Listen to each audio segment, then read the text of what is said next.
এখানে শুইয়ে দে। কি হয়েছে এর রে? ভবে সোজা ও ভবে সোজা, দেখেন না আমার ছেলেটাকে সাপে কামড়িয়ে নিয়েছে আর ন্যাথা স্যাথা হয়ে গেছে। আমি অনেক জায়গায় দেখিয়ে মানত করে সন্তানটা পেয়েছি। আমার বউটা ডাক্তারখানায় নিয়ে যেতে চাইছিল, কিন্তু আমি নিয়ে যেতে দেইনি। আমি আপনার কাছেই নিয়ে এলাম। আমি শুনেছি পাশের গ্রামে একটা ছেলেকে আপনি মৃত্যুর মুখ থেকে বাঁচিয়ে এনেছেন। আপনি আমার এই ছেলেটাকে বাঁচান, আমার এই ছেলেটা মরে গেলে আমি একেবারে নিঃস্ব হয়ে যাব।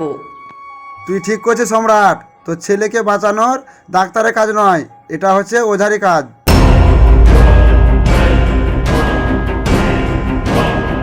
তোর ছেলেকে অপদেবতায় ভর করেছে, ডাক্তার কবরাজ নড়বে নাকি অপদেবতার সাথে?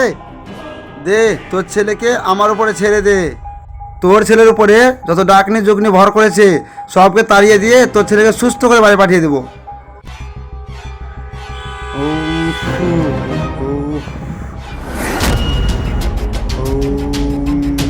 स्वाहा ओम स्वाहा ओम स्वाहा ओम स्वाहा।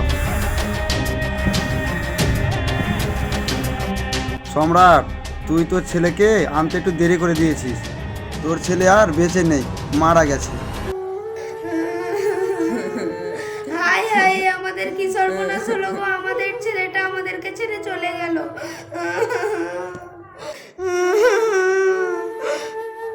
যা যা তোর ছেলেকে নিয়ে গিয়ে গঙ্গায় ভাসিয়ে দেগা।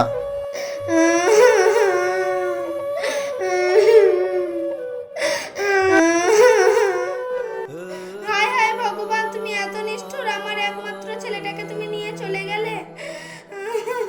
আর আমাকে কেন রেখে গেলে? আমাকেও নিয়ে চলে যাও। হে ভগবান, তুমি আমার ছেলেটাকে কেন মেরে ফেললে ভগবান? তুমি আমার ছেলেটাকে বাঁচিয়ে দাও ভগবান। হে ভগবান, আমার বউ আমাকে কতবার করে বললো ডাক্তারখানা নিয়ে চলো, ডাক্তারখানা নিয়ে চলো, তাও আমি ডাক্তারখানা নিয়ে গেলাম না। আমি প্রচুর বড় ভুল করে দিয়েছি। আমার কথা তো আর তুমি শুনবে না, এবার আমার ছেলেটা চলে গেল, তুমি আমার ছেলেটাকে ফিরিয়ে দাও। আমার ছেলেটাকে আমি বিনা চিকিৎসায় ধরপড় করে মেরে ফেললাম। কি হে সম্রাট? ডাক্তার বাবু, আপনি এসেছেন? কি রে সম্রাট, আমার কাছে তো একবার নিয়ে যেতে পারতে, আমি একবার চেক আপ করে দেখতাম। তুমি আমাকে একটুকুনো সুযোগ দিলে না ছেলেটাকে বাঁচানোর জন্য। আপনাকে কিভাবে সুযোগ দিব ডাক্তার বাবু? পাশের গ্রামের ভবে সোজা একটা ছেলেকে মৃত্যুর মুখ থেকে বাঁচিয়ে এনেছে, তাই মনে হলো ডাক্তারের কাছে না গিয়ে ভবে সোজার কাছে নিয়ে যায়। কিন্তু কি হবে, যে অপদেবতা আমার ছেলের উপরে ভর করেছে সেই তো সাপরূপ ধারণ করে আমার ছেলেটাকে মেরে দিয়ে চলে গেল। না না সম্রাট, এটা তোমাদের বোঝার ভুল। যেই ছেলেটাকে ওঝা ভালো করেছিল সেই ছেলেটাকে বিষধর সাপে কামড়ায়নি।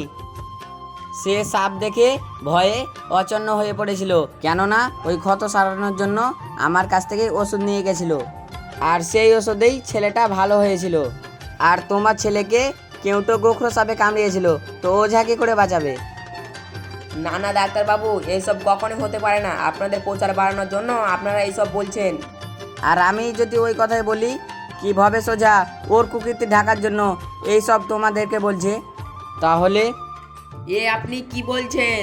দেখো সম্রাট, আমরা হলাম সরকারি ডাক্তার, সরকার আমাদেরকে মাইনে দেয়, প্রাইভেট প্র্যাকটিস করছি তো ঠিকই। তোমরা যদি আমাদের চেম্বারে নাও আসো, তাও আমাদের সংসারটা চলে যাবে। আমরা তোমাদের ভালো চাই গো, তোমরা মানো আর নাই মানো, ওই ভবে সোজা তোমাদের শুধু ব্যবহার করে। তোমরা একবার ওঠো, তোমরা একবার জাগো। আচ্ছা ডাক্তার বাবু, আপনি যেটা বলছেন সেটা আপনি প্রমাণ করতে পারবেন? হ্যাঁ পারবো, কিন্তু এটা করে আমার লাভ হোক বা না হোক। তুমি শোনো, তুমি তোমার ছেলেকে হারিয়েছো, আমি চাই তুমি সঠিক বিচার পাও, তাই তোমাকে ওর দুষ্টুমি প্রমাণ করবই করব। আমরা ডাক্তার, আমরা তোমাদের সবসময় ভালো চাই গো। তোমাদের কোল থেকে তোমাদের ছেলে চলে যাবে, আমরা কি চাই বলো? ঠিক আছে, আপনি যদি ওর কুকীর্তি কথা ধরতে পারেন তো আমরা আপনার সবসময় পাশে আছি। তুমি তোমার ছেলের সৎকারের ব্যবস্থা করো, আমি আসছি। হায় রে সমদেব, কি ব্যাপার হঠাৎ করে আমার বাড়িতে এত তাড়াতাড়ি? আপনার বইগুলো পড়া হয়ে গেছে, তাই দিতে এলাম। এত তাড়াতাড়ি কিসের? পরে দিলেও তো হতো। আর বলেন না ডাক্তারবাবু, বই দেওয়ার বাহানায় আপনার সঙ্গে দেখা হয়ে গেল। আচ্ছা বেশ বেশ বেশ, বইগুলো দে।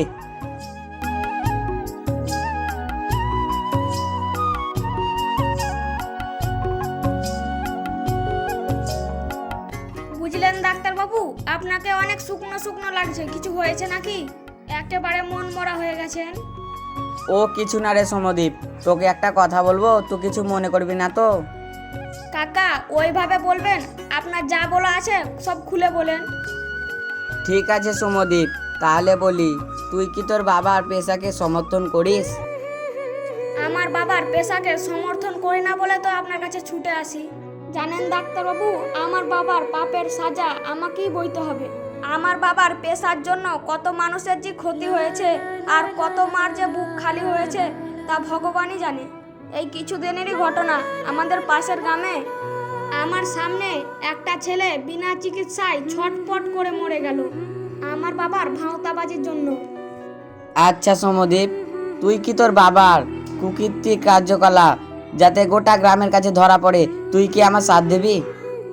হ্যাঁ, কেন সাথ দেব না? আমার বাবার পাপের সাম্রাজ্য ধ্বংস করার জন্য সব কিছু করতে পারি। বেশ ঠিক আছে, তুই তাহলে আমার কাছে এসে শোন।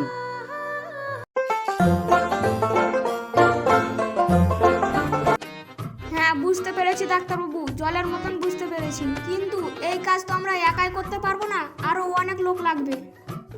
এই জন্য সম্রাট আমাদের পাশে থাকবে, ওর সামনেই তো প্রমাণ করতে হবে। বেশ, তাহলে আপনি যখনই ডাকবেন তখনই হাজির হব। এটাই তো চাই, এটাই তো চাই। চল ভাইপো, লেগে পড়ি। ঠিক আছে।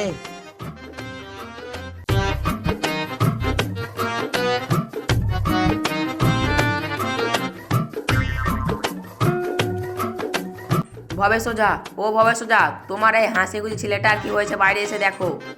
হাই হাই হাই, আমার এই চোখের সামনে কিছু হয়ে গেল, আমি কিছুই বুঝতে পারলাম না। কি হয়েছে রে? হ্যাঁ, কি হয়েছে রে আমার চাঁদের মতো ছেলেটার? আর বলিয়েন না, ওরা দুই বন্ধু মিলে স্কুল থেকে বাড়ি আসছিল। বাড়ি আসতে আসতে ওরা একটা ঘন জঙ্গলে ঘুরতে গেছিল, তারপরে একটা গোপ্র সাপে ওকে কামড়িয়ে নিয়েছে। আমি আপনার ছেলেকে অত চেষ্টা করেও বাঁচাতে পারলাম না। সমতি উঠ বাবা, উঠ, একবার উঠে কথা বল বাবা। উঠ বাবা, এই তোরা কোথায় আছিস রে? তাড়াতাড়ি আগে নিয়ে চ। কোথায় নিয়ে যাব? তুমি তো তোমার তাবিজ, ঝাড়ফুঁক, ওঝা এগুলো বার করো। তোমার মতো গুণী ওঝা কেউ আছে নাকি? আর যে আমাকে নিয়ে চল বলছো? এই সম্রাট, ওঝার কাছে নিয়ে যাব না রে, ডাক্তারের কাছে নিয়ে চ। ডাক্তারের কাছে সাপে কামড়ালে ওঝা আবার কি করবে? তাড়াতাড়ি আমার ছেলেটাকে বিজয় ডাক্তারের কাছে নিয়ে চ। বেশি কথা না বলে দেরি করিস না, না তো আমার একমাত্র ছেলেকে আর বাঁচাতে পারবো না। বাহ বাহ ভবেশ ওঝা, যখন আমার ছেলেটাকে সাপে কামড়ালো তখন তুমি বললে ডাক্তারে কিছু করতে পারবে না, সে তোমার কাছে সব ঠিক হয়ে যাবে, আর এখন বলছো ডাক্তারের কাছে চ, ডাক্তারের কাছে চ। সেদিন তুমি কেন বললে না তাবিজ, ঝাড়ফুঁক, ওঝাতে কিছু হয় না? তুমি আমার কথার উত্তর দাও। কি হে ভবে সোজা, সম্রাটের কথায় উত্তর দিচ্ছে না কেন? উত্তর দাও। ডাক্তারবাবু আপনি এসেছেন? ডাক্তারবাবু আপনি আমার ছেলেটা বাঁচান, যেমন করে হোক। ওকে ছাড়া আমি বাঁচব না ডাক্তারবাবু। কিছু হয় না আপনার ছেলের, আপনার ছেলে সম্পূর্ণ সুস্থ।